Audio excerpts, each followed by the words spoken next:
Bismillahirrahmanirrahim. Assalamualaikum warahmatullahi wabarakatuh. Innal hamdalillah nahmaduhu wa nasta'inuhu wa nastaghfiruh wa na'udzu billahi min syururi anfusina wa min sayyiati a'malina. May yahdihillahu fala mudilla lahu wa man yudlil fala hadiya lahu. Asyhadu an la ilaha illallah wahdahu la syarika lah wa asyhadu anna Muhammadan abduhu wa rasuluh. Wa laqad qala Allah ta'ala fil Qur'anil azim, ya ayyuhalladzina amanu taqullaha haqqa tuqatih wa la tamutunna illa wa antum muslimun. Wa ba'd, fa bisahli sadri wa yassir li amri wahlul 'uqdatam min lisani yafqahu qawli. Allahumma anfa'na bima 'allamtana wa 'allimna ma yanfa'una wa zidna 'ilma. Allahumma inna na'udzubika min zawali ni'matika wa fuj'ati niqmatika wa tahawuli 'afiyatika wa jami'i sakhatika. Allahumma inna na'udzubika min jahdil bala wa darakis syaqa wa su'il qada wa syamatatil a'da. Allahumma inna na'udzubika min 'adzabi jahannam wa min 'adzabil qubur wa min fitnatil mahya wal mamat wa min syarri fitnatil masiihid dajjal. Ikhwani wa akhawati fid din, a'azani wa a'azakumullah. Bapak dan Ibu yang dimuliakan oleh Allahu Jalla wa Ala, melanjutkan kajian kita, pembacaan kitab Sahihu Fadail A'mal, kitab yang disusun oleh Syekh Mustafa Mahdi hafizahullah. Semoga Allah Jalla wa Ala selalu menjaga dan melindungi beliau. Kita masih membahas bab yang kedua, Fadailul Zikr, keutamaan berzikir. Kita masuk pada pembahasan yang ke-11, yaitu Fadailul Istirja, keutamaan mengucapkan istirja ketika tertimpa musibah. Disebutkan di dalam hadis Ibunda Ummu Salamah. Ibunda Ummu Salamah ini nama aslinya adalah Hindun binti Abi Umayyah, salah seorang istri Nabi SAW, artinya ibunda kita, Jauzin Nabi SAW. Qalat, berkata, Sami'tu Rasulullah SAW yaqul, aku telah mendengar Rasulullah SAW bersabda, ma min abdin tusibuhu musibatun fayaqulu inna lillahi wa inna ilaihi raji'un, Allahumma ajurni fi musibati wa akhlif li khairan minha. Sesungguhnya kita ini milik Allah, dan sesungguhnya kita akan kembali kepada Allah Jalla wa Ala. Ya Allah, berikanlah pahala untukku dikarenakan kesabaranku menerima ketetapan Engkau berkaitan dengan musibah yang menimpaku, dan gantikan untukku yang lebih baik. Kalau seseorang sanggup untuk membaca doa ini setiap mendapatkan musibah, apapun musibahnya, baik musibah kehilangan harta, benda, ataupun berkaitan tentang salah satu anggota keluarga mangkat dan wafat, atau musibah-musibah yang lainnya, sanggup kita membaca doa ini, inna lillahi wa inna ilaihi raji'un, Allahumma ajurni fi musibati wa akhlif li khairan minha, illa ajarahallahu fi musibatihi wa akhlafa lahu khairan minha. Kecuali Allah Jalla wa Ala akan memberikan ya ganjaran dalam musibah yang menimpa dia tersebut. Artinya pahala yang besar dan memberi ganti yang lebih baik baginya. Ibunda Ummu Salamah pernah berkomentar, beliau mendapatkan hadis ini atau mendengar hadis ini pada saat suami beliau yang pertama, yaitu Abu Salamah, wafat dan meninggal dunia. Aku diperintahkan oleh Nabi SAW untuk mengucapkan kalimat yang seperti Rasulullah SAW perintahkan kepadaku. Aku kemudian berkata kepada Rasulullah SAW, ayul muslimina khairan, laki-laki muslim yang mana yang lebih baik daripada Abu Salamah? Ayul muslimina khairan minhu ya Rasulullah. Karena ucapan minta diganti yang lebih baik. Aku merasa bahwasanya Abu Salamah ini the best husband, suami yang terbaik. Ya, artinya ucapannya, perbuatannya sangat baik untukku, kata Ummu Salamah. Tapi Rasulullah SAW mengatakan, bacalah doa ini. Dibaca oleh Ummu Salamah, inna lillahi wa inna ilaihi raji'un. Allahumma ajurni fi musibati wa akhlib li khairan minha. Dan subhanallah, setelah masa iddah habis, Rasulullah memerintahkan salah seorang sahabat untuk melamarkan beliau, ya, melamar siapa? Melamar Ummu Salamah untuk Nabi Muhammad SAW. Tadinya ibunda Ummu Salamah tidak percaya. Dipikir oleh ibunda Ummu Salamah, Rasulullah menginginkan putrinya yang bernama Zainab. Tapi kata sahabat yang diutus tersebut, Rasulullah menginginkan engkau menjadi, ya, istri beliau sallallahu alaihi wasallam. Singkat cerita, kata ibunda Ummu Salamah radhiyallahu anha, ketika aku membaca doa ini ketika wafatnya Abu Salamah, kemudian Allah Jalla wa Ala menggantikan untukku suami yang lebih baik daripada Abu Salamah, yaitu Rasulullah sallallahu alaihi wasallam. Hadis sahih dikeluarkan oleh Al-Imam Muslim dalam kitab sahih beliau pada nomor hadis 918. Ibunda Ummu Salamah, Hindun binti Abi Umayyah, mengatakan kepada kita sebuah hadis yang sangat mulia untuk mengetahui keutamaan bersabar dan berharap pahala ketika seorang hamba ditimpa satu cobaan berupa musibah. Itu dikuatkan lagi di dalam hadis qudsi, ya, yang dimana Allah Jalla Jalaluhu berfirman. Sekedar untuk mengingatkan, ya, berkaitan tentang hadis qudsi, bedanya dengan Al-Quranul Karim. Kalau Al-Quran itu, ya, lafaz dan maknanya dari Allah Jalla wa'ala. Sedangkan hadis qudsi maknanya dari Allah Jalla Jalaluhu, sedangkan lafaznya dari Nabi kita Muhammad sallallahu alaihi wasallam. Kalau hadis qudsi tersebut, ya, kalau Al-Quranul Karim itu satu hurufnya 10 kebaikan. Artinya sekedar membaca alif lam mim dengan tulus ikhlas, maka 30 kebaikan, 30 hasanat, 30 pahala kita dapatkan.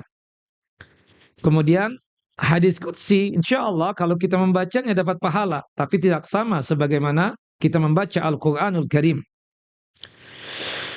Kalau Al-Quran secara prosesnya, teknis penurunannya itu dari Allah, Jibril, kemudian Nabi kita Muhammad SAW. Sedangkan hadis qudsi, Allah Jalla wa'ala mewahyukan kalamnya kepada Nabi kita Muhammad sallallahu alaihi wasallam. Disebutkan di dalam hadis qudsi, idza mata waladul Adam, apabila meninggal anaknya hamba Allah Jalla wa'ala. Jadi ada hamba punya anak. Anaknya itu meninggal dunia. Qala Allahu li malaikatihi. Allah Jalla wa'ala berfirman, berkata kepada para malaikatnya, nyawa anak hambaku. Fayaqulun, kemudian malaikat itu berkata, na'am, ya benar ya Rabb, kami telah mencabut nyawa dari anak hamba engkau. Fayaqul, kemudian Allah Jalla wa'ala berfirman lagi, qabattum samarata fuadih, kalian telah mencabut nyawa buah hati hambaku. Fayaqulun, na'am, benar, kami telah mencabut nyawa buah hati hambamu ya Rabb. Fayaqul, kemudian Allah Jalla wa'ala berkata lagi, madza qala abdi, apa yang diucapkan dan dibaca oleh hambaku pada saat hambaku itu mendapatkan musibah dengan meninggal anaknya. Fayaqulun, kemudian malaikat itu mengatakan, hamidaka wastarja'a, hambamu itu memujimu dengan berdoa alhamdulillah ya ala kulli halin, alhamdulillahi ala kulli halin, segala puja puji hanya milik Allah di dalam setiap keadaan apapun, meskipun keadaan yang didapatkan sangat menyakitkan atau musibah yang berat hati untuk menerimanya. Wastarja'a, kemudian hambaku itu membaca istirja, inna lillahi wa inna ilaihi raji'un, Allahumma ajurni fi musibati wa akhlif li khairan minha. Fayaqul Allah, Allahu Jalla wa ala berfirman, ibnu li'abdi baitan fil jannah, tolong kalian buatkan rumah khusus di surga untuk hambaku tersebut, wasammuhu baital hamdi, dan namakanlah rumahnya itu dengan nama Baitul Hamdi. Hadis sahih dikeluarkan oleh Al-Imam At-Tirmidzi di dalam kitab sunannya pada nomor hadis tersebut ya sangat berat untuk ya menerima musibah. Makanya kita dituntut untuk melakukan kesabaran. Sabar itu adalah menahan hati, menahan lisan, dan menahan anggota tubuh. Menahan hati, menahan kalbu ini dari suudzon kepada Allah Jalla wa'ala, dari berburuk sangka kepada Allah Jalla Jalaluh, dan juga kesal dan marah, ya, menahan marah dan kesal kepada Allah Jalla Jalaluh. Menahan lisan, jangan sampai mengucapkan ucapan yang tidak diridha oleh Allah Jalla wa'ala. Menahan lisan dari perkataan yang tidak disuka oleh Allah Jalla Jalaluh. Salah satunya mengucapkan ucapan seakan-akan tidak ridha akan keputusan Allah Jalla wa'ala. Menahan anggota tubuh, itulah kesabaran juga. Menahan anggota tubuh dari perbuatan-perbuatan yang tidak diridha dan tidak disuka oleh Allah Jalla Jalaluh. Itulah sabar. Dan subhanallah, kita katakan sabar itu memang memiliki dua tingkatan. Sabar memiliki apa? Dua tingkatan. Tingkatan yang pertama dalam masalah kesabaran, ya, artinya dia sabar dengan menerima ketetapan Allah Jalla Jalaluh. Sabar menerima apa? Ketetapan Allah Jalla Jalaluh. Menerima takdirnya Allah Jalla wa'ala. Ini hukumnya wajib. Sabar dalam menerima ketetapan Allah Jalla Jalaluh. Sabar dalam menerima takdirnya Allah Jalla Jalaluh. Ini hukumnya apa? Wajib. Dengan cara bagaimana? Menahan hati. Jangan sampai suudzon kepada Allah. Jangan sampai murka dan marah kepada Allah. Jangan sampai kesal kepada Allah Jalla Jalaluh. Jangan sampai suudzon kepada Allah Jalla wa'ala. Wajib yang demikian. Kemudian menjaga lisan, agar jangan sampai dia tersebut mengucapkan kata-kata yang seakan-akan tidak ridha akan keputusan Allah Jalla Jalaluh. Dan juga menahan anggota jasad ini atau anggota tubuh ini. Jangan sampai melakukan satu perbuatan yang tidak disuka oleh Allah Jalla Jalaluh. Nah, untuk tingkatan kesabaran yang pertama ini, hukumnya apa? Wajib. Artinya apa? Sabar dalam menerima ketetapan Allah dan sabar dalam menerima takdirnya Allah Jalla wa'ala. Adapun tahapan yang kedua lebih tinggi, yaitu ridha akan keputusannya Allah Jalla Jalaluh. Ridha akan keputusannya Allah Jalla Jalaluh. Para ulama menjelaskan, ya, mayoritas ulama menjelaskan hukumnya sunnah, bukan wajib. Karena ridha akan keputusannya Allah Jalla Jalaluhu, akan musibah yang menimpa dia, ini berproses. Tidak semua orang yang sanggup secara langsung untuk ridha akan keputusan Allah Jalla Jalaluhu. Makanya mayoritas ulama mengatakan hukum ridha akan ketetapan Allah Jalla Jalaluhu itu apa? Berproses. Tidak sampai derajatnya wajib. Ya, kalau dikatakan wajib, maka setiap kita ini pada saat mendapatkan musibah, pasti banyak yang tidak sanggup untuk melakukan itu. Para ulama menyebutkan bahwa hukum ridha dan rela akan musibah yang telah menimpanya, itu hukumnya mustahab. Memang sama sekali tidak mudah untuk mewujudkannya. Terkadang ada orang yang berusaha untuk senang dengan musibah yang menimpanya. Akan tetapi ucapannya menunjukkan bahwasanya dia masih dengan berat hati menghadapi musibah tersebut. Seseorang yang ridha terhadap musibah yang menimpanya adalah dia yang yakin sepenuh hati bahwasanya di balik musibah tersebut ada kebaikan, ada hikmah, sehingga dia akhirnya merasa senang dengan musibah tersebut. Tapi tertimpa seseorang itu berproses. Maka hukumnya apa? Sunnah, tidak wajib. Wallahu a'lam bissawab. Nah, kemudian selanjutnya, ikhwan wa akhwati fid din, a'azani wa a'azakumullah. Berkaitan dengan ridha juga, itu juga dua tahapan. Jadi sabar secara umum ada dua. Pertama, sabar akan menerima ketetapan Allah Jalla Jalaluhu. Ya, atau sabar dalam takdir yang telah Allah Jalla wa'ala takdirkan kepadanya. Nah, kemudian yang kedua, yaitu ridha akan keputusan Allah Jalla wa'ala. Kalau sabar dan menerima ketetapan Allah Jalla Jalaluhu, sabar dalam menerima ketetapan Allah, hukumnya apa? Wajib. Tapi untuk ridha, itu memang hukumnya sunnah, karena memang berproses. Hukumnya apa? Berproses. Nah, ridha sendiri, Bapak dan Ibu, itu ada dua. Ridha akan ketetapan Allah Jalla Jalaluhu, itu ada berapa? Ada dua. Pertama, ridha dan rela terhadap keputusan Allah Jalla Jalaluhu. Ridha dan rela terhadap keputusan Allah Jalla Jalaluhu. Yang kedua, tahapannya ini lebih tinggi lagi. Ya, ridha dan suka, ya, ridha, rela serta suka terhadap musibah yang menimpanya, sekaligus juga apa? Bersyukur dengan memuji Allah Jalla wa'ala. Ini berat banget. Ridha, rela, kemudian suka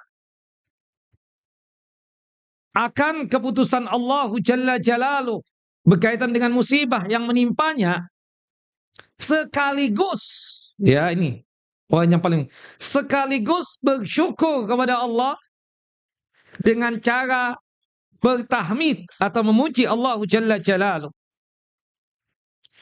Ridha terhadap musibah, ya, ada dua tingkatan. Sekali lagi, pertama ridha terhadap keputusan dan takdirnya Allah Jalla Jalaluhu. Sebagaimana yang kita katakan, hukumnya apa tadi? Sunnah. Kenapa? Berproses.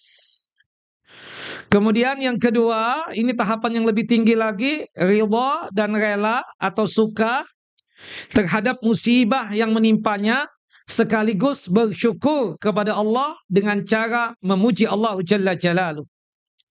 Sebagaimana yang ada pada hadis yang kedua kita bacakan tadi. Ketika Allah Jalla wa'ala bertanya kepada para malaikatnya, apa sikap hambaku pada saat putranya atau anaknya dicabut nyawanya oleh kalian? Apa yang dia baca?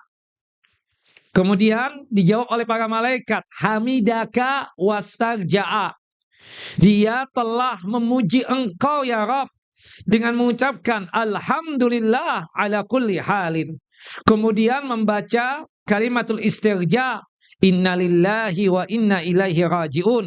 Allahumma ajurni fi musibati wa akhlif li khairan minha. Oh, ini berat. Tidak pernah kita mendapatkan, ada orang mendapatkan musibah, memuji Allah Jalla Jalaluh. Tapi Nabi kita Muhammad SAW mengajarkan kepada kita untuk berusaha, ya, setiap apapun yang kita dapatkan, ya, terutama berkaitan dengan kesenangan, pastinya memuji Allah Jalla wa'ala. Tapi ketika kita mendapatkan kesusahan atau mendapatkan sesuatu yang tidak kita sukai, maka tetap apa? Memuji Allah Jalla Jalaluh. Disebutkan di dalam satu hadis yang sahih, hadis dari Ibunda Aisyah radhiyallahu anha, semoga Allah Jalla Jalaluh meridhai beliau. Qala, berkata Ibunda Aisyah, kana Rasulullah sallallahu alaihi wasallam idza ra'a ma yuhibbu qala alhamdulillah alladzi bi ni'matihi tatimmus shalihat. Adalah Rasulullah sallallahu alaihi wasallam apabila beliau melihat sesuatu yang disenangi atau mendapatkan sesuatu yang disenangi, Rasulullah bertahmid, memuji Allah Jalla Jalaluh. Alhamdulillah alladzi bi ni'matihi tatimmus shalihat. Segala puja-puji hanya milik Allah Jalla Jalaluh. Dengan sempurna, ya, dengan sempurnanya nikmat yang telah Allah Jalla Jalaluh anugerahkan. Segala puja-puji hanya milik Allah Jalla wa'ala. Dengan nikmatnya sempurnalah berbagai macam kebaikan dan kebajikan. Setiap kali kita mendapatkan kesenangan, setiap kali kita mendapatkan kebahagiaan apapun, kita baca doa ini. Alhamdulillah alladzi bi ni'matihi tatimmus shalihat. Atau setiap kali kita melihat sesuatu yang menyenangkan, setiap kali kita memandang sesuatu yang membahagiakan buat kita, membaca doa ini. Alhamdulillah alladzi bi ni'matihi tatimmus shalihat. Segala puja-puji hanya milik Allah Jalla wa ala, dengan nikmatnya sempurnalah berbagai macam kebaikan. Nah, tapi ketika mendapatkan sesuatu yang tidak disukai atau dibenci, wa idza ra'a ma yakrahu, apabila Nabi Muhammad SAW melihat sesuatu yang tidak disukai atau mendapatkan sesuatu yang tidak disukai atau mendapatkan sesuatu yang dibenci atau melihat sesuatu yang dibenci, ya, oleh beliau, beliau mengucapkan apa? Alhamdulillah ala kulli halin. Alhamdulillahi ala kulli halin. Segala puja-puji hanya milik Allah Jalla wa'ala di setiap keadaan apapun, termasuk ketika mendapatkan sesuatu musibah atau sesuatu yang tidak menyenangkan buat kita. Memang kita katakan, kalau mendapatkan satu keburukan itu berat, ikhwan. Contoh tadi sabar. Kita memang kalau mendapatkan musibah, wajib untuk bersabar dan wajib menerima ketetapan Allah Jalla wa'ala. Tapi untuk ridha dan relanya berproses tidak? Berproses. Contoh ya, ini bukan masalah ada yang meninggal. Ini berkaitan dengan uang antum. Antum ditipu oleh sahib antum sendiri. Anggaplah yang paling rendah 1 M. Misalnya. Ini anggap 1 M saja. Teman antum sudah meninggalkan antum, entah kemana dia. Subhanallah. Ya, nomor kontak sudah nggak ada lagi. Kerabat keluarganya didatangi, tidak mau bertanggung jawab. Subhanallah. Nah, kita ketemu dengan sahib kita yang ditipu tadi itu. Gimana keadaan antum? Alhamdulillah, ana baik-baik saja. Ana dengar antum begini. Benar, sahih. Ya, sabar deh. Ana sabar menerima ketetapan Allah Jalla Jalaluh. Nah, kemudian kita ngomong lagi, Pak Haji, udah deh Pak Haji. Antum jangan terlalu lama bersedih, ikhlaskan aja. Ya, ikhlaskan aja tuh 1 M. Kan Pak Haji banyak duitnya, misalnya kan seperti itu. Tunggu dulu. Ana ridha. Ana sabar untuk menerima ketetapan Allah Jalla wa ala. Tapi untuk, ya, ridha, ya, ikhlas berkaitan tentang masalah yang 1 M itu duit, nanti dulu deh. Nah, itu memang berproses. Berat itu, berat. Apalagi yang nipu sahib sendiri. Subhanallah, itu berat. Berat betul, berproses. Ya mungkin kita tidak tahu ya, orang yang ngomong sabar, sabar, terutama ustadz ya, kadang ya kan sabar, ustadznya nggak ngalami. Nah, subhanallah, sama dengan kejadian ya kan, kalau kita sebagai pembimbing haji atau umrah, kita cepat tuh sabarnya, karena kita nggak ngeluarkan duit. Tapi pemilik travel berat, Allah berat, berat, subhanallah. Ya, seperti kita ngomong sama jamaah kan, kita kalau ada apa-apa pihak travel pasti nyuruh kita, ustadz yang ngomong untuk memberikan nasihat. Sabar, ini bisa Purwada nggak keluar tahun ini. Iya kan? Nah, gimana? Subhanallah ya. Nah, ustadz lagi, Pak, gimana kalau diikhlaskan? Ustadz, 400 juta, 500 juta diikhlaskan. Lebih bagus Anda nggak ngaji sama ente. Subhanallah, itu yang terjadi sekarang ini. Ketika kita mencoba, kita nggak langsung ustadz yang lain ngomong, Ustadz, lebih bagus Anda nggak ngaji sama ente. Seharusnya ente sebagai ustadz bela ana dong sebagai jamaah ente. Bukan malah ente nekan ana supaya ridho dengan apa yang terjadi itu. Nggak bisa. Pokoknya kalau belum dikembalikan, ana tidak bisa lagi duduk di kajian ente. Allahu Akbar. Ya, seperti itu. Sampai seperti itu. Artinya dia paham, sabar menerima ketetapan Allah Jalla wa'ala. Tapi untuk ridha berat betul itu. Berproses, berproses lama. Ya, bisa sepekan, bisa sebulan, ya, bisa jadi setahun. Subhanallah, mungkin sudah ya bertahun-tahun, anggaplah 3 tahun. Ketika diingatkan lagi kan ada yang jahil kadang teman kita. Gimana Pak Haji yang 1 M kemarin? Lu ingatin lagi. Ya kan seperti itu. Ingat lagi kan marah lagi. Apalagi ketemu dengan orangnya. Oh, ini si Paul nih bener-bener nih ya. Ini orang nih. Datangin kan. Dikejar lagi. Lari lagi dia. Tunggu lagi tuh. Kadang lagi merenung kan. Apalagi kalau kita lagi pas-pasan. Oh itu sakit hatinya berat itu. Berat ya. Makanya benar kata para ulama ya. Mu'tazilah ulama mengatakan. Kita punya kemampuan untuk bersabar menerima ketetapan Allah Jalla wa'ala. Kita punya kemampuan bersabar menerima akan takdirnya Allah Jalla wa'ala. Tapi untuk ridho dan rela, itu berproses. Apalagi tadi ridho itu kan ada tahapannya juga 2. Ridho dan rela.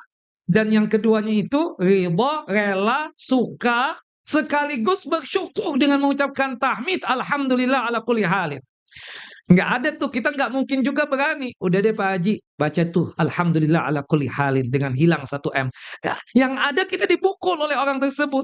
Ente malah ngajarin sesuatu. Ini kan ajaran Nabi. Cuma kan tidak semua orang yang sanggup. Subhanallah seperti itu. Makanya kan tadi Allah langsung mengatakan apa? Ibnau lahu, ya kan? Baitan fil jannah. Tolong buatkan untuknya rumah di surga kelak. Ya kan?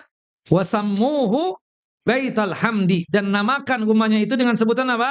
Baitul Hamdi. Luar biasa. Allahu Akbar. Ibnu li'abdi baitan fil jannah wasammuhu Baitul Hamdi. Buatkan untuk hambaku tadi yang luar biasa sabar memuji Allah, membaca kalimatul istirja, ya, buatkan rumah di surga kelak dan namakan rumahnya dengan Baitul Hamdi. Seperti itu. Malah kalau kita lihat begitu, misalnya mendapatkan musibah ya, hilang 1 M tadi, kita Alhamdulillah ala kulli halin, Alhamdulillah ala kulli halin. Mungkin sebagian yang nggak paham, lagi offset kayak ini orang, ya kan begitu kadang. Nah, subhanallah ya, dan sabar itu kan bukan pencitraan, kayak diapa-apain seakan-akan menerima, ya ikhlas, rela, insya Allah. Tapi depan anaknya, istrinya, di depan istri dan anaknya, ngomel-ngomel lagi. Di depan orang doang. Seperti itu. Itu namanya apa? Sabar pencitraan. Waliyadzubillah ya. Seperti itu. Wallahu a'lam bissawab. Nah itu ya berkaitan dengan masalah kesabaran. Disebutkan ya tentang doa ini dari hadis Ibunda Ummu Salamah, itu bersesuaian dengan firman Allah Jalla Jalaluhu dalam surah Al-Baqarah, surah yang kedua, ayat 156. sampai ayat 157. Sebelumnya ya, ayat 155. Ayat 155 itu difirmankan oleh Allah Jalla wa Ala, "Walanabluwannakum bisyai'im minal khaufi wal ju'i wa naqsim minal amwali wal anfusi wath thamarat wa basyiris sabirin." Kata Allah, sungguh kami akan menguji kalian. Ya, walanabluwannakum bisyai'im minal khaufi. Sedikit rasa takut, khawatir. Gimana ya, anak sudah pada gede nih. Kalau anak meninggal gimana? Subhanallah, gimana jodohnya nanti? Allah, kalau kawin juga, kalau mantu zolim gimana? Jangan-jangan disiksa putri anak dan seterusnya. Itu kepikiran terus tuh. Subhanallah. Tambah besar, bukannya tambah berkurang pikiran tersebut. Tambah, gimana sekolahnya? Sudah sekolah lulus, gimana pekerjaannya? Sudah menikah, ada lagi yang dipikirkan. Makanya kita punya Allah, alhamdulillahnya. Kita serahkan sama Allah Jalla wa'ala. Ya Hayyu Ya Qayyum, birahmatika astaghis, aslih li sya'ni kullah, wa la takilni ila nafsi turfata ainin. Ya Allah, Zat yang maha hidup, Zat yang maha berdiri sendiri. Dengan rahmatmu dan kasih sayangmu, aku meminta pertolongan kepadamu. Termasuk menyerahkan keadaan anak-anakku ya Rabb. Urusi anak-anakku ya Rabb. Subhanallah. Birahmatika astaghis, aslih li sya'ni kullah wa la takilni ila nafsi tarfata ainin. Ya Allah, urusi segala urusanku ya Allah, termasuk urusan istriku, termasuk urusan anak-anakku ya Allah. Dan jangan engkau serahkan urusan ini kepadaku untuk aku urusi meskipun sekejap mata. Aku ingin yang mengurusi urusanku, istriku dan anak-anakku engkau ya Allah. Nah, kita punya itu, punya senjata yang luar biasa. Ya Hayyu Ya Qayyum, birahmatika astaghis, aslih li sya'ni kullah, wa la takilni ila nafsi tarfata aini. Nah, tapi kadang ada tuh gangguan, rasa takut, khawatir. Tapi alhamdulillah, dengan rasa takut dan khawatir tersebut itu penghapus dosa buat kita.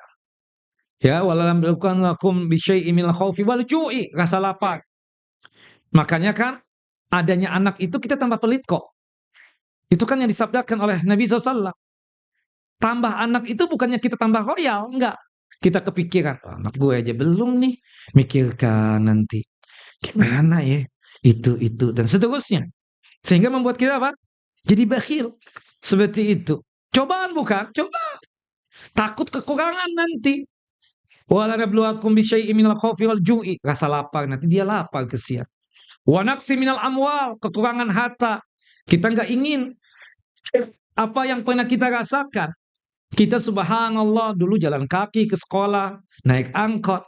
Kita ada, alhamdulillah ada rezeki. Kita nggak ingin anak kita sebagaimana kita dulu. Pikiran kita begitu.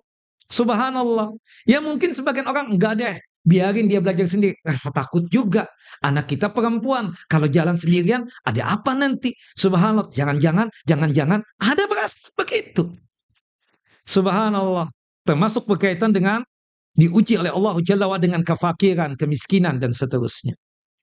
Tapi kita kembalikan kepada Allah, ya, dengan kita menguatkan hati kita dan melapangkan hati kita. Orang fakir itu masuk surga lebih duluan ketimbang orang kaya.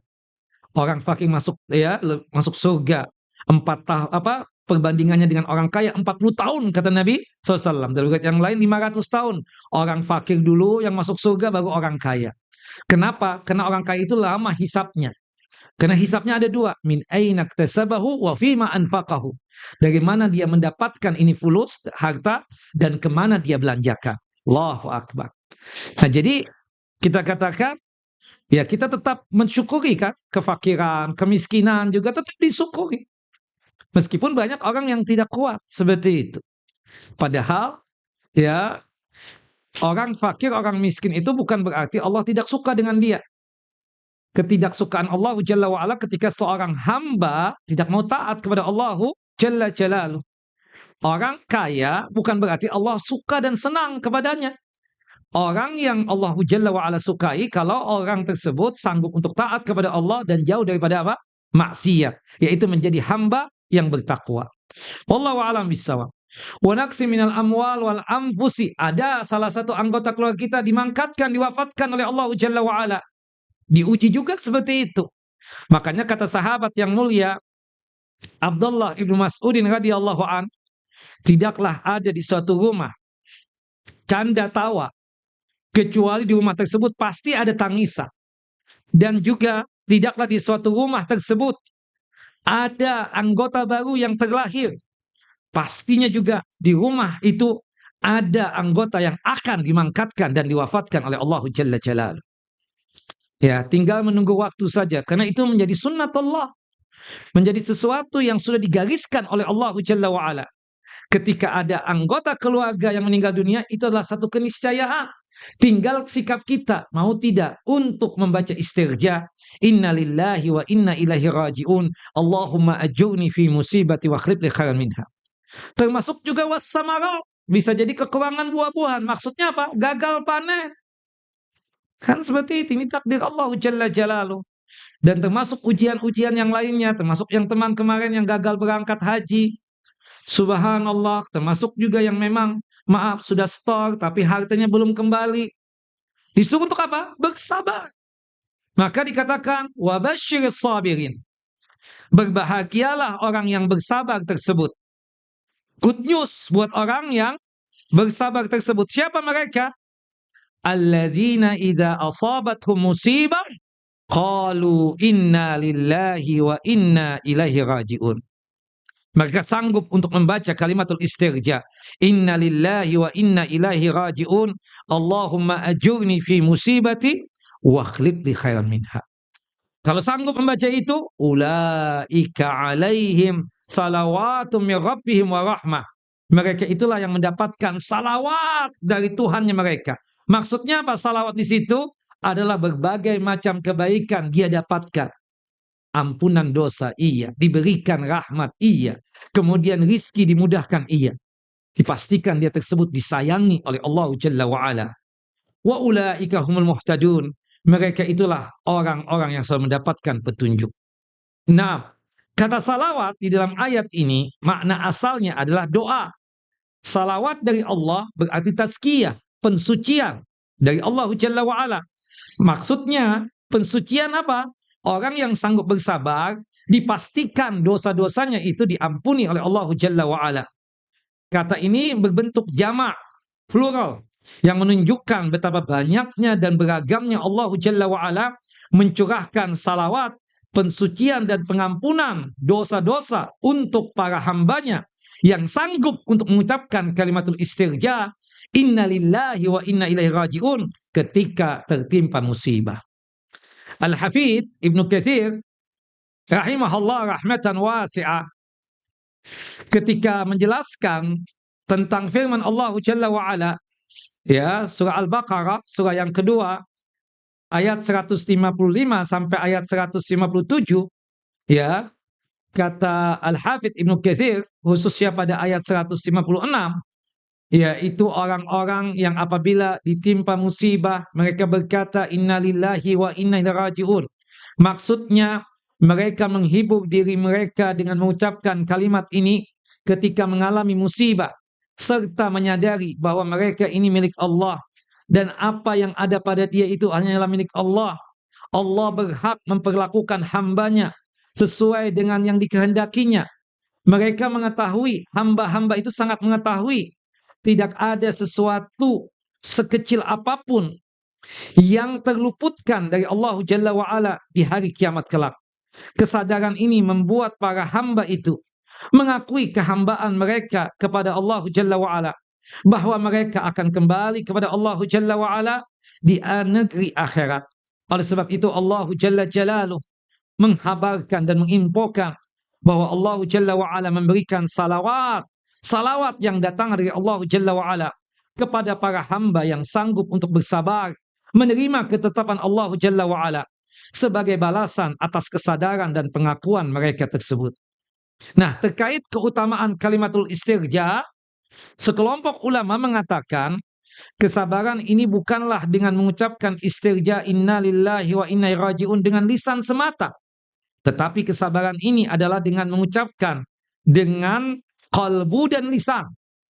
Makanya sabar itu kan tadi secara detail kita sudah jelaskan, menahan hati, menahan lisan, menahan anggota tubuh.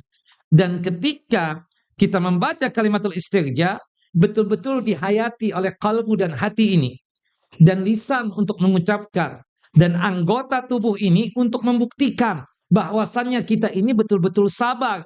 Apa yang harus dibuktikan oleh anggota tubuh ini?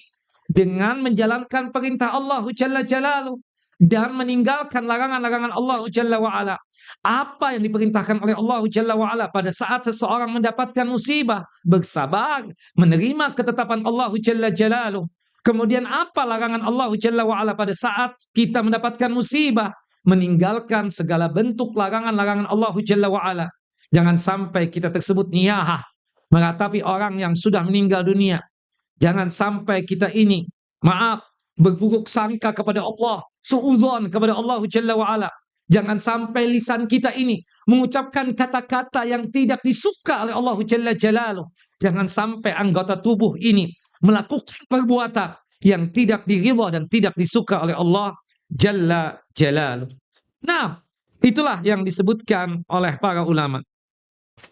Kemudian juga disebutkan di sini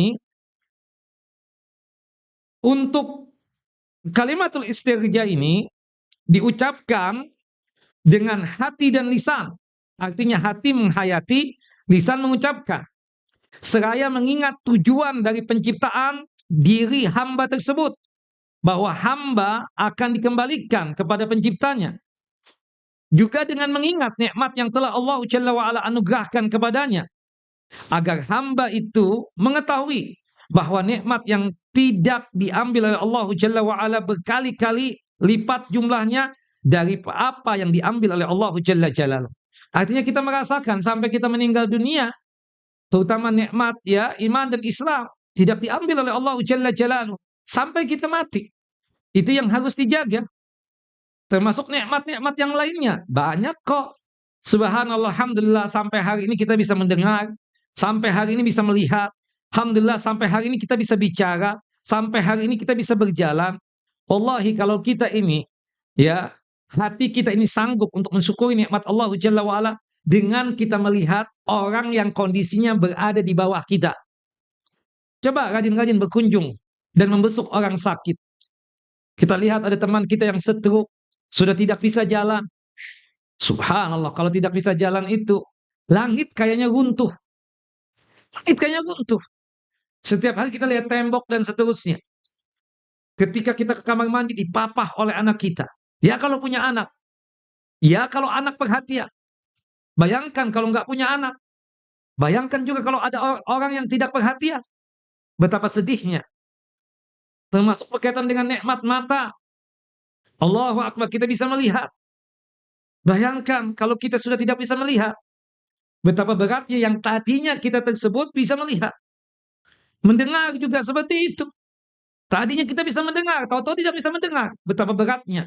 Termasuk tadinya kita bisa berbicara, asyik, ngobrol, dan seterusnya. Tahu-tahu subhanallah. Tidak bisa untuk apa? Untuk berkata-kata.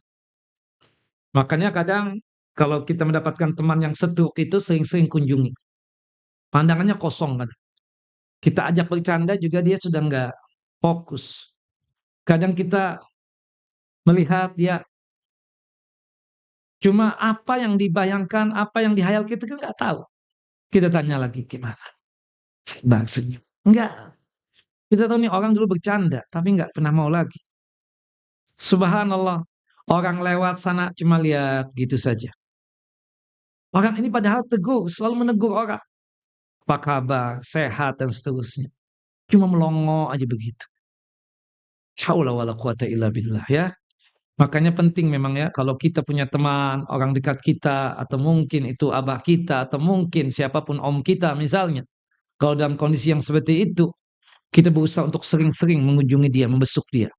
Dan nanti insya Allah ada pembahasan keutamaan menjenguk orang yang sakit. Wallahu a'lam bissawab. Nah ini kalimatul istirja ya, subhanallah. Di sini Syekh ya lebih mendahulukan pembahasan musibah yang berkaitan dengan kematian ya sebenarnya, atau musibah secara umum. Termasuk musibah itu adalah apa? Sakit. Masalah apa? Sakit. Nah hari ini kita ingin menjelaskan sedikit dulu ya tentang apa kita katakan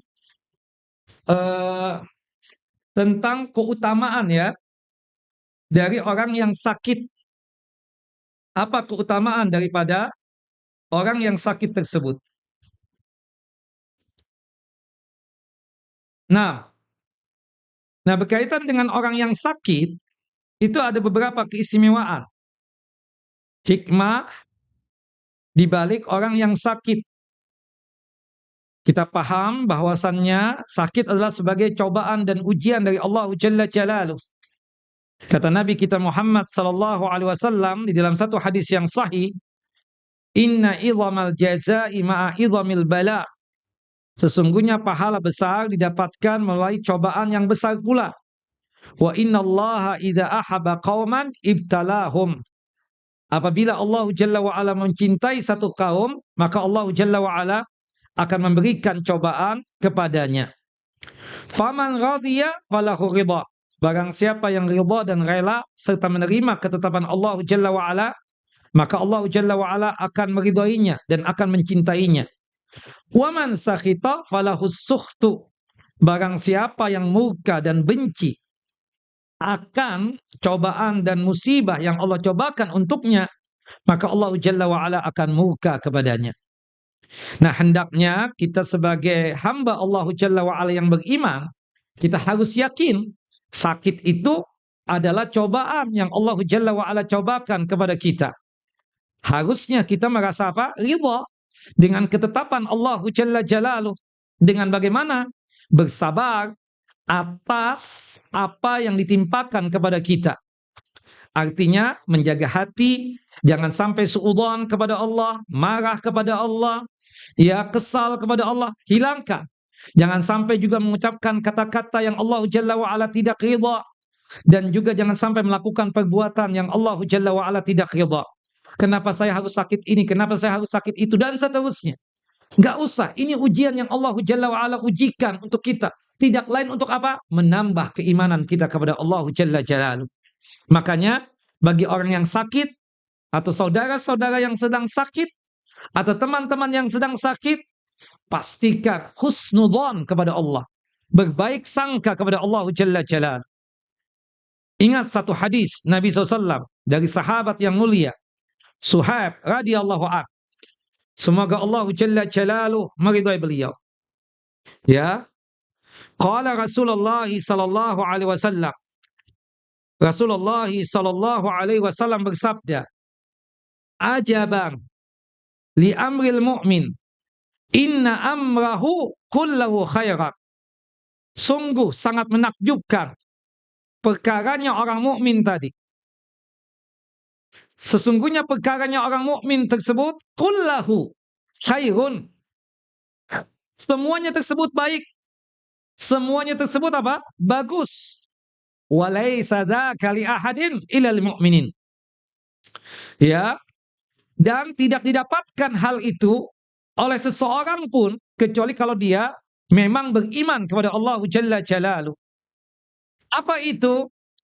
Apa perkaranya? In asabathu sarra'u syakara fakana khairan lahu. Kalau orang mukmin tersebut mendapatkan kebahagiaan, kesenangan, dia tersebut bersyukur kepada Allah Jalla Jalaluh. Bersyukurnya dia tersebut sama dengannya apa? Hasanat dan pahala. Dan itu lebih baik buat dia. Wa in asabathu darra, kalau seorang mukmin mendapatkan keburukan, musibah, ya, sesuatu yang tidak dia sukai, seperti sakit. Siapa yang suka musibah? Siapa yang suka sakit? Siapa yang suka kefakiran? Tidak ada. Tapi kita yakin semua itu adalah cobaan yang Allah cobakan kepada kita. Musibah yang Allah Jalla wa'ala ujikan kepada kita. Mau tidak mau, suka tidak suka, kita harus terima. Dan kita bersabar. Bersabarnya kita pada saat mendapatkan musibah, khususnya sakit, fakana khairan lahu. Maka itu lebih baik buat dia. Kenapa lebih baiknya? Bersabarnya dia tersebut tidak lain sama dengannya adalah hasanat dan pahala. Hadis sahih dikeluarkan oleh Al-Imam Muslim, ya, di dalam kitab sahih beliau. Nah, hadis ini dikeluarkan oleh Imam Muslim pada nomor hadis 2999. Nah, dan diingatkan juga di dalam satu hadis yang lain, Rasulullah SAW mengatakan, la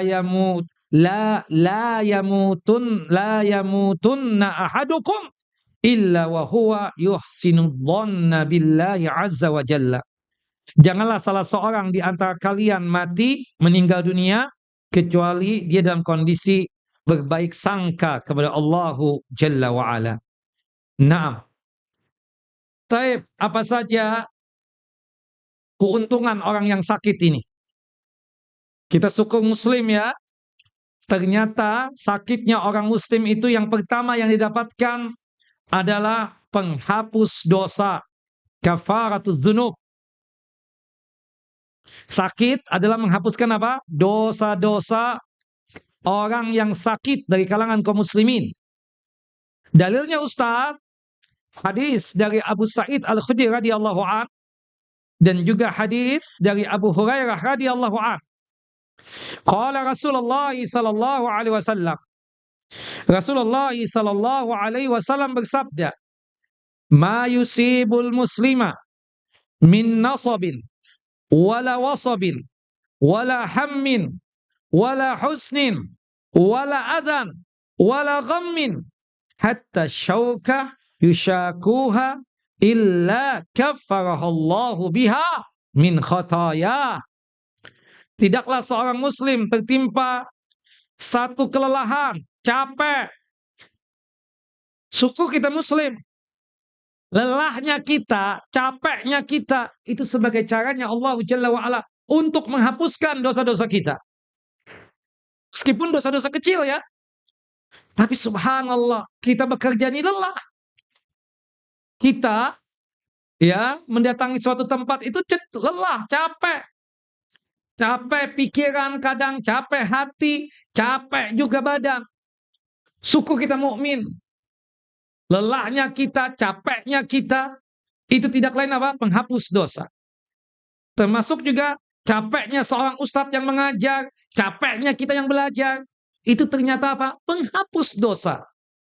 Suku kita muslim. Wala wasabin. Dan tidaklah seorang muslim itu mendapatkan sakit. Baik sakit berat ataupun sakit kecil. Ya, sakit ringan. Baik sakit berat ataupun sakit ringan, itu penghapus dosa. Maka saudara-saudaraku yang sedang sakit, berbahagialah kalian. Berbahagialah antum. Karena antum sekarang ini dosa-dosanya dihapuskan oleh Allah Jalla Jalaluh. Wala hammin. Ham. Kekhawatiran. Sesuatu belum terjadi, sudah khawatir. Gimana nanti, gimana ini. Udah. Nah rasa-rasa seperti itu adalah sebagai caranya Allah Jalla wa'ala sebagai penghapus dosa kita. Wala husnin, sedih. Apa yang kita khawatirkan itu terjadi. Apa yang kita khawatirkan apa? Terjadi. Gimana ini, gimana itu khawatir. Ternyata yang kita pikirkan tadi terjadi kepada kita. Ujung-ujungnya sakit. Sedih kita. Sedihnya kita sebagai seorang muslim, penghapus dosa. Wala adab, gangguan, namanya hidup. Subhanallah. Kita ini bukan hobi ngurusin orang. Tapi subhanallah kita perlu paham. Kita kita ini kalau fakir, miskin, orang juga nggak perhatian. Oleh sebab itu orang juga nggak peduli tentang apa yang terjadi dengan diri kita. Maka serahkan kepada Allah Jalla Jalaluh. Begitupun juga kalau kita kaya, pasti ada juga orang yang tidak peduli. Dianggap sombong lah, nggak perhatian dengan orang sekitar. Dianggap pelit lah. Ini manusia. Jadi miskin salah, jadi kaya juga salah. Subhanallah, kalau kita dalam perjalanan hidup kita ini pernah berniaga, berdagang, bangkrut, paling orang juga nyinyir, dasar bahlul tuh orang memang. Dia kan begitu. Mana ada yang perhatian dengan kita. Jadi kalau kita memikirkan manusia, kapan kita memikirkan diri kita sendiri? Dari hari ini, kita harus berusaha untuk memikirkan diri kita saja dalam artian untuk kemaslahatan kita dunia dan akhirat. Artinya kebanyakan orang tersebut jatuh ke dalam dosa karena suka berpikir yang negatif dengan manusia yang di sekitar tersebut. Dia punya aib, kenapa orang lain yang dipikirkan aibnya? Subhanallah, itulah ya manusia. Kita katakan, sekarang ini kita kembalikan semua kepada siapa? Kepada Allah Jalla wa'ala. Gangguan itu selalu ada. Pasti sudah ada yang suka dengan kita, ada yang tidak suka dengan kita. Subhanallah. Kita jadi orang miskin salah, jadi orang kaya salah, jadi orang yang pintar salah, jadi ya orang yang maaf dalam kondisi yang tidak pintar juga salah. Artinya jadi orang sukses juga dianggap salah, jadi orang yang gagal juga dianggap salah. Maunya apa manusia ini? Nah, itu kan gak kuat. Subhanallah, makanya jangan harap kita itu berharap manusia itu akan seluruhnya suka kepada kita. Kita berharapnya satu kepada Allah Jalla wa'ala. Kalau sekiranya ada hamba-hamba Allah yang suka kepada kita, kita berharap itu hamba-hamba adalah yang beriman kepada Allah Jalla Jalaluh. Nah, jangan pikirkan sudah ya manusia-manusia seperti itu. Nah, Allahu a'lam bissawab. Yang jelas kita dari hari ini kita fokus terhadap diri kita sendiri saja. Nah, wala ghammin. Gham itu galau kata anak muda. Ada rasa nggak enak banget di hati. Ilfil, ya, subhanallah. Sampai kita katakan galau tadi itu penghapus dosa juga. Sampai kita terinjak duri sekalipun, padahal kecil banget durinya, sakit, iya. Itu sebagai caranya Allah Jalla wa'ala menghapuskan dosa-dosa kita. Makanya kalau ada sesuatu yang berat banget, termasuk kenapa ya hari ini kok tadi jatuh, kemudian terinjak duri dan seterusnya. Kita langsung apa? Istighfar. Jangan-jangan ada dosa yang kita lakukan. Kan seperti itu. Wallahu a'lam bissawab. Nah, taib. Disebutkan ya di dalam satu hadis yang sahih. Ya. Qala Rasulullah sallallahu alaihi wasallam. Rasulullah SAW bersabda, "Yawaddu ahlul afiyah yaumal qiyamah anna juludahum quridat bil maqaridi mimma yarawna min sawabi ahlil bala." Nanti di akhirat kelak di padang mahsyar ada manusia yang punya niatan kuat dalam hatinya dan pikirannya, menginginkan jika sekiranya dikembalikan lagi ke dunia, mereka itu menginginkan kulit-kulit mereka dipotong-potong dengan gunting. Kalau seandainya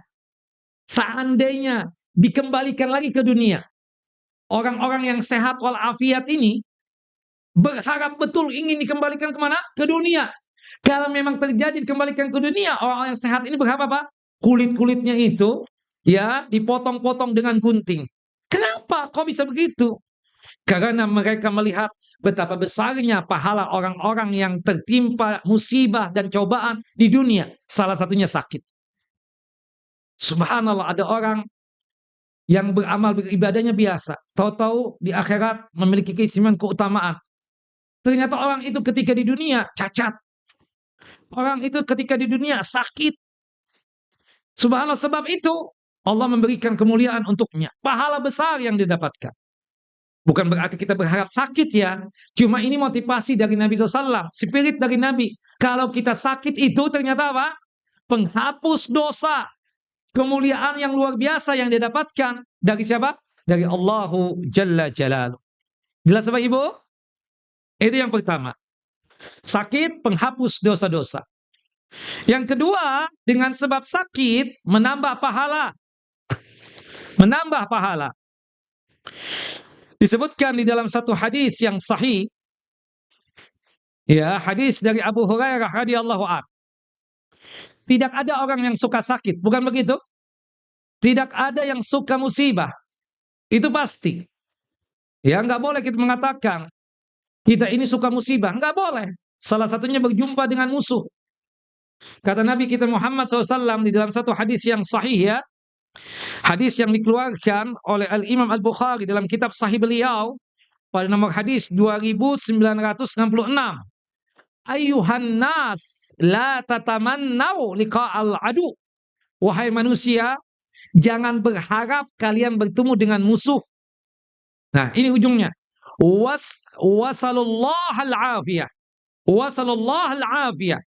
Mintalah kepada Allah keselamatan. Mintalah apa? Ya, keselamatan. Fa idza laqitumuhum fasbiru. Apabila kalian ketemu dengan musuh, atau musibah apapun, sakit misalnya, bersabar. Tapi kita jangan berharap sakit.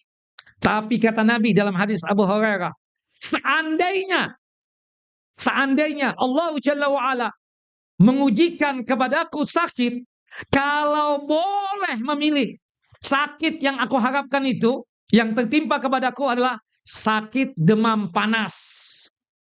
Demam itu panas nggak? Panas badan. Abu Hurairah bertanya, ya Rasulullah, kenapa antum kok berbicara seperti itu? Ini andai kata Nabi Sallallahu Alaihi Wasallam. Kemudian Rasulullah melanjutkan, ma min maradin ahabbu ilayya minal huma.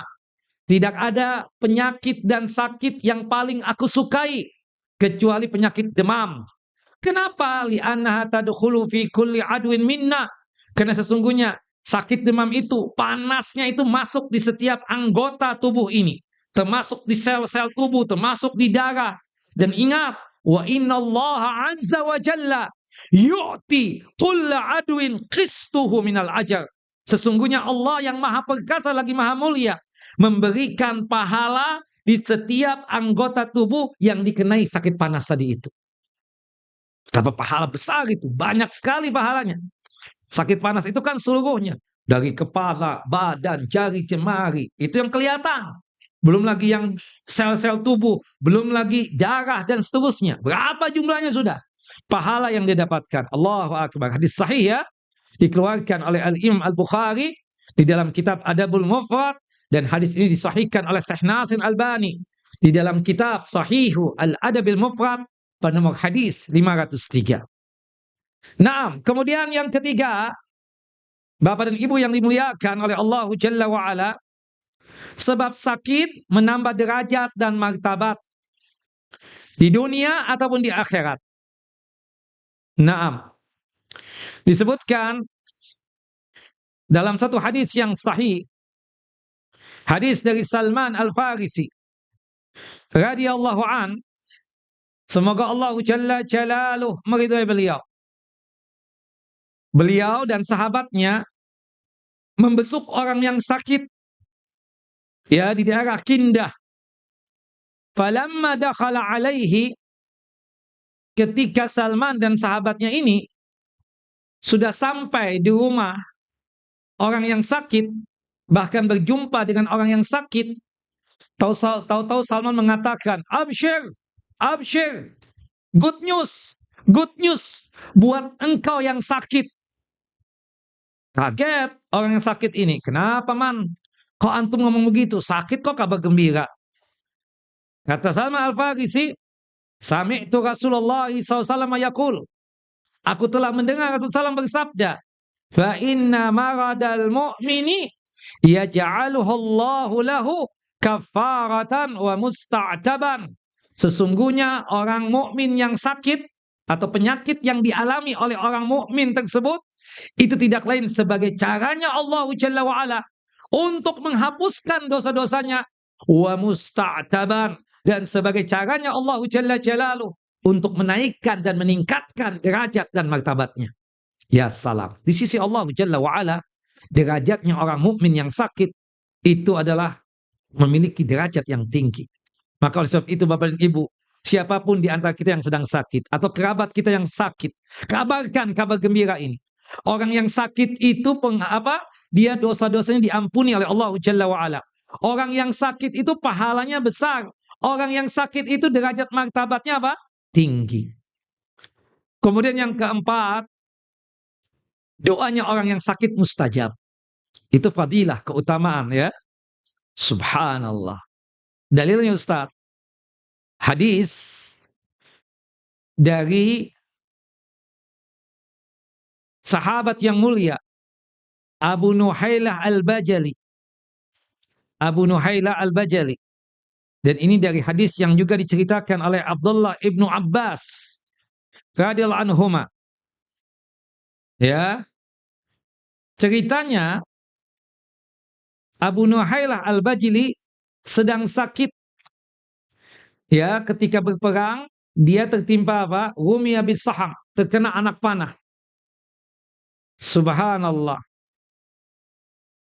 Faqila lahu inzi'hu. Kemudian dikatakan kepada dia, udah cabut itu. Ya, anak panah tadi itu. Dan subhanallah, ketika dia mencabut itu anak panah, dia sambil berdoa seperti ini. Allahumma anqus minal waja' wa la tunqis minal ajab.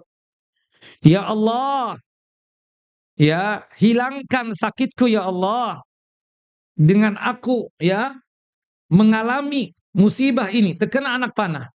Hilangkan sakitnya, sembuhkan penyakitku ini. Tapi jangan hilangkan pahalanya. Nah, dan subhanallah, sahib-sahibnya, teman-temannya itu ketika datang kepada Abu Nuhailah Al-Bajali, ya, subhanallah, itu Abu Nuhailah sedang sakit. Ada yang mengatakan karena sebab terkena anak panah tadi. Sahib-sahibnya mengatakan, udu Allah, antum berdoa. Kata Abu Nuhailah, kan inti yang pada berdoa harusnya untuk aneh. Inti kan membesuk anak. Doakan dulu. Ya kita mendoakan. Tapi yang paling penting itu orang yang sakit itu sendiri yang berdoa. Karena doanya orang yang sakit tersebut apa? Mustajab, kata sahib-sahibnya Abu Nuhailah Al-Bajali ini. Akhirnya Abu Nuhailah berdoa. Allahumma anqus minal marad wa la tunqis minal ajab. Ya Allah, sembuhkan sakitku ya Allah. Ya, hilangkan penyakitku ya Allah. Tapi jangan hilangkan pahalanya dan jangan kurangi pahalanya. Kata sahibnya, tambah lagi dong doanya. Tambah lagi doanya. Akhirnya dia doa lagi. Allahumma ja'alni minal muqarrabin. Allahumma ja'alni minal muqarrabin. Allahumma ja'alni minal muqarrabin. Ya Allah, jadikanlah aku sebagai hambamu yang selalu mendekatkan diri kepadamu. Kata sahibnya, tambah lagi. Doanya orang yang sakit itu mustajab. Dia doa lagi. Allah, kebetulan di situ ada uminya. Ya, di tempat dia sakit ada uminya. Dia berdoa, Allahumma ja'al ummi min huril in. Ya Allah, jadikanlah ibuku ini sebagai bidadari surga. Subhanallah. Hadis ini ya dari sahabat yang mulia Abu Nuhailah, dan disebutkan hadis ini statusnya itu rijaluhu rijalus sahih ya, artinya perawi-perawi yang terpercaya ya. Artinya hadis ini derajatnya apa? Ya, bisa diterima dari sabda Nabi sallallahu alaihi wasallam ya. Sumbernya dari siapa? Dari Nabi sallallahu alaihi wasallam, bahwasanya doa orang orang yang sakit itu mustajab. Jadi ada cerita lucu Bapak. Ini sahib. Dia tahu hadis ini. Dia itu pedagang, main properti. Subhanallah, dia sudah bikin 10 rumah. Yang laku baru 2. Yang laku baru apa? 2. Mikir gitu. Ini kalau nggak laku-laku nggak jalan nih kayaknya. Subhanallah. Ngomong sama seorang ustaz, Ustaz, doain ana ya. Biasa dong begitu. Kita doakan. Insya Allah doain. Apa yang nanti? Enggak, rumah ini belum laku-laku. Kita doain. Subhanallah. Ya, ana doa, antum doa juga. Subhan. Semoga cepat laku dagangan antum. Ada cara lain enggak? Nah, si Ustadz menginfokan hadis ini. Coba antum membesuk orang yang sakit. Niatkan membesuk orang sakit. Nanti, kata si Ustadz, kalau mau pulang, inti bisikin di telinganya orang sakit. Kalau sahib antum, kata dia. Tolong doakan ini. Kenapa doanya mustajab? Kita tahu sahib kita ini sangat nggak perhatian untuk membesuk orang yang sakit. Tapi setelah rumah nggak laku-laku, dia rajin datang ke orang yang sakit. Subhanallah, Masya Allah, bawa buah-buahan, bawa apa semua. Nah di ujungnya karena sahib besti ya, dia juga pilih-pilih orang. Lihat, ini 8 lagi belum laku, doain ya. Harusnya inti doakan. Enggak, inti tahu Ustadz. Kata Ustadz nih, ada hadisnya dari Abu Nuhailah Al-Bajali, doanya orang yang sakit itu mustajab. Tolong doakan. Didoakan. Didoakan oleh orang sakit ini. Subhanallah, singkat cerita, 6 bulan gak ketemu. Dia sudah sembuh nih, yang sakit sudah sembuh. Pas di kawinan ketemu. Tanya, apa kabar? Sehat antum? Sehat. Sudah kabar. Ini si yang sakit ingat. Dia pernah doakan. Tanyalah, gimana rumah? Alhamdulillah. Udah laku semuanya. Jatah anak mana?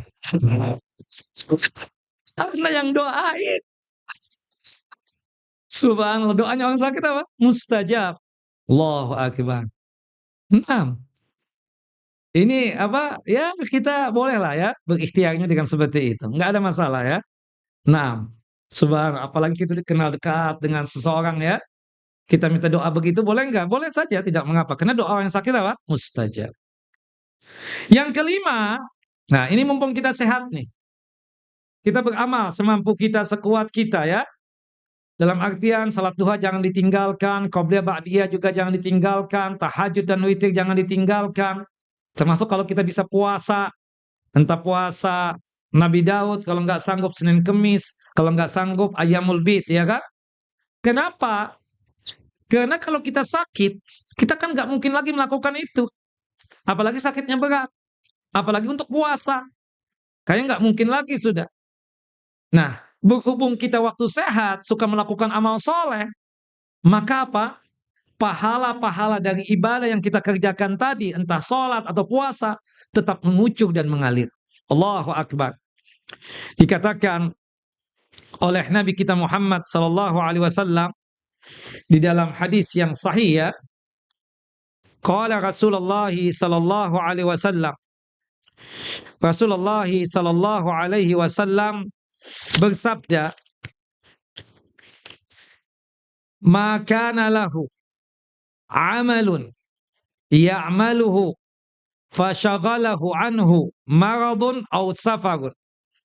Barang siapa yang ketika sehat dia mempunyai amal soleh yang biasa ia kerjakan, lantas ia terhalang untuk mengerjakannya lantaran sakit atau safar. Kebiasaan kita ya, misalnya ketika kita mukim, apapun kita kerjakan. Seperti misalnya sholat, qobliyah, ba'diyah, termasuk juga sholat duha, tahajud, witir, termasuk juga puasa. Tapi ketika safar, kita kan malas berpuasa. Nah, kemudian sakit. Kita ketika sehat mengerjakan apapun yang kita bisa. Termasuk baca Al-Quran, termasuk juga qobliyah, ba'diyah. Terhalang oleh sakit kita. Apa yang terjadi? Kata Nabi SAW, فَإِنَّهُ يُكْتَبُ لَهُ الصَّالِحُ مَا كَانَ يَعْمَلُ وَهُوَ صَحِيحٌ مُقِيمٌ. Maka akan tetap dicatat baginya pahala amal soleh yang biasa dia kerjakan selagi ia sehat dan ketika ia tidak berpergian. Hadis yang dikeluarkan oleh Al-Imam Abu Daud di dalam kitab sunannya pada nomor hadis 3091. Hadis dari sahabat yang mulia Abu Musa al-Ash'ari radhiyallahu an.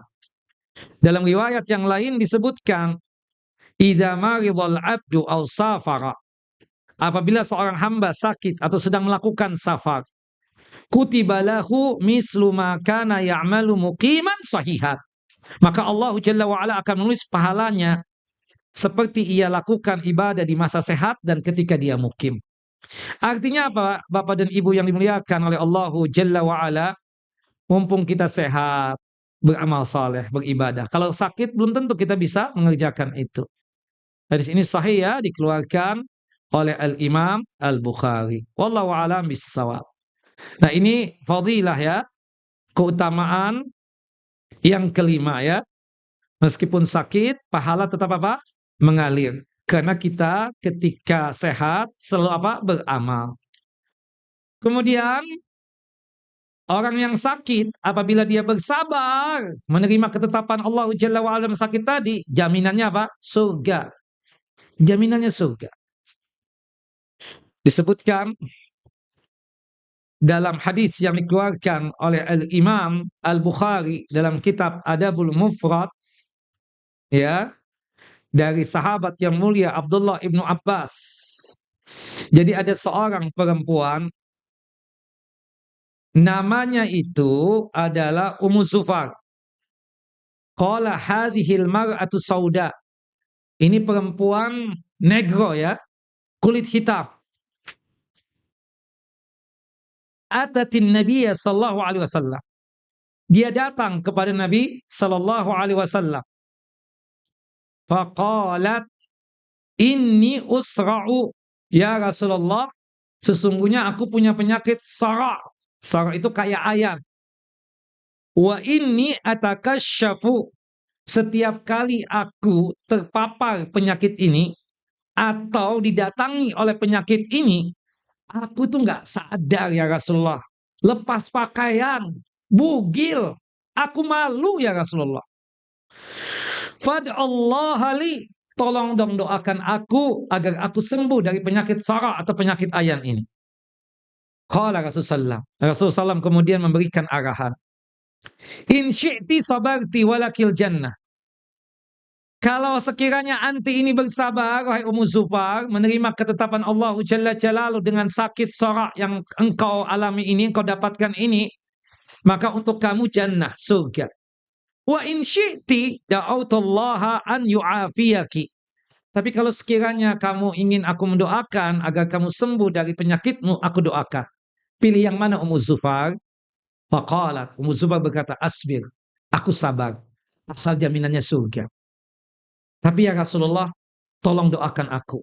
Kalau aku terjangkit penyakit ini, aku didatangi oleh penyakit ini, jangan sampai aku lepas pakaian. Faqala ini atakasyafu, fad'allaha alla atakasyafu. Fada'alaha. Rasulullah mendoakan ya beliau. Sehingga setiap kali terkena dan terjangkit penyakit ini, Ummu Zufar tidak lepas pakaian lagi. Dan kata Abdullah bin Abbas, ini perempuan yang salah satu mendapatkan apa? Jaminan surga. Ummu Zufar. Jadi kalau kita sakit, sabar menerima ketetapan Allah Jalla Jalaluhu, jaminannya apa? Surga. Yang terakhir, jika seorang yang sakit tersebut ya sabar menerima ketetapan Allah dan sebab sakit tadi dia tersebut meninggal dunia, maka itu sebagai tanda apa? Husnul khotimah. Sebagai tanda apa? Husnul khotimah. Sebagaimana yang disebutkan di dalam banyak dalil dan hujjah. Wallahu a'lamu bissawab. Pak Haji, aku ada undangan, boleh izin nggak jam 10:30? Nah, ada pertanyaan sebelumnya? Monggo, silakan. Ayo, ibu-ibu. Ibu-ibu biasanya. Ibu-ibu tidur nih.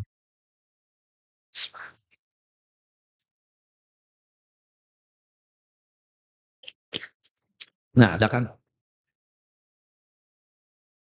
Silakan, Bu.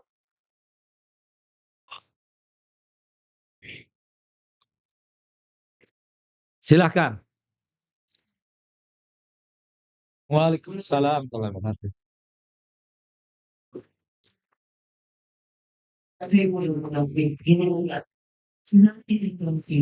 Iya,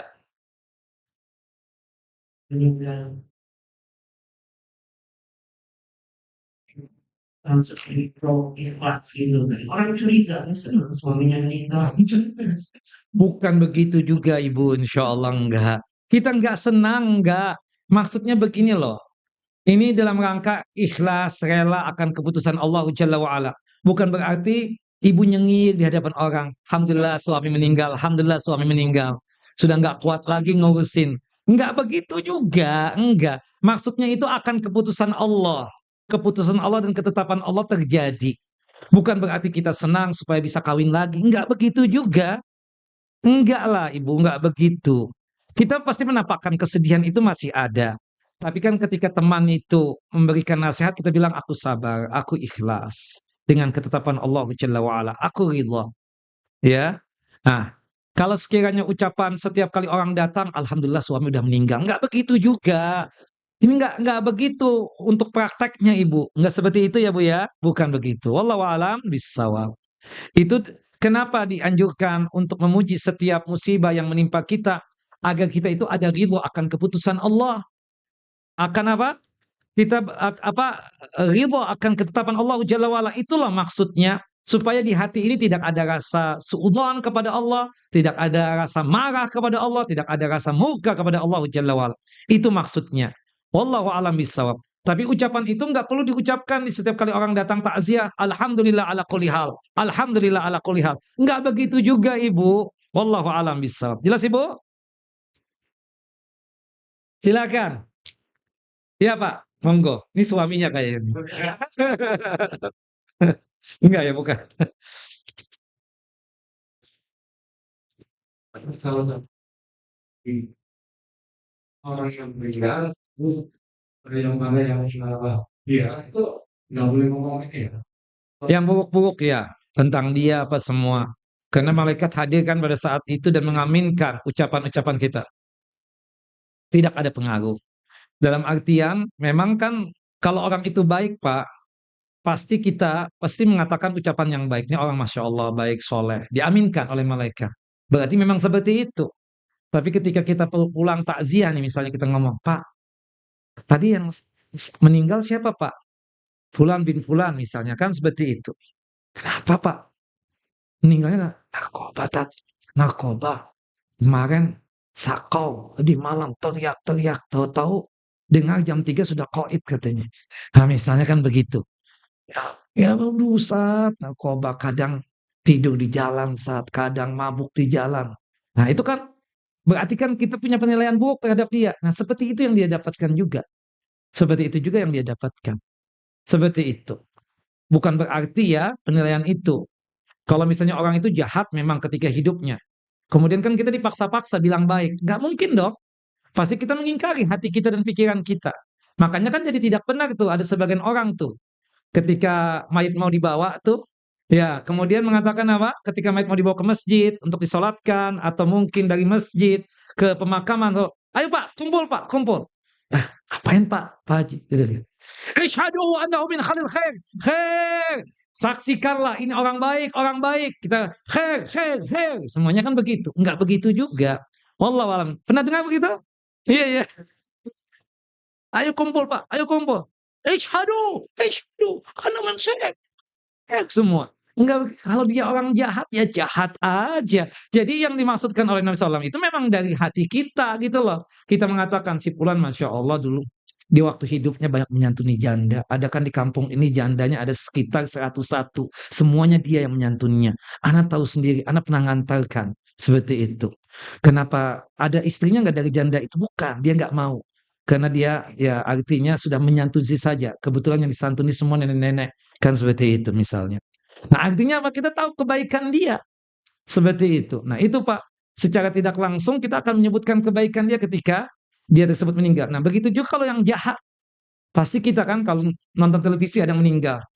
Rasain deh meninggal. Memang jahat nih orang. Kan begitu. Pasti kita mengucapkan kata-kata. Seperti itu. Ya kan? Ada sesuatu nih memang orang jahat nih yang meninggal ini. Begitu kira-kira ya. Wallahu a'lam bishawab. Ibu-ibu ada yang lain sebelum saya izin nih. Ini khusus hari ini aja. Nanti ke depan. Oh bisa. 3 lagi boleh Bu. Nah. Assalamualaikum warahmatullahi wabarakatuh.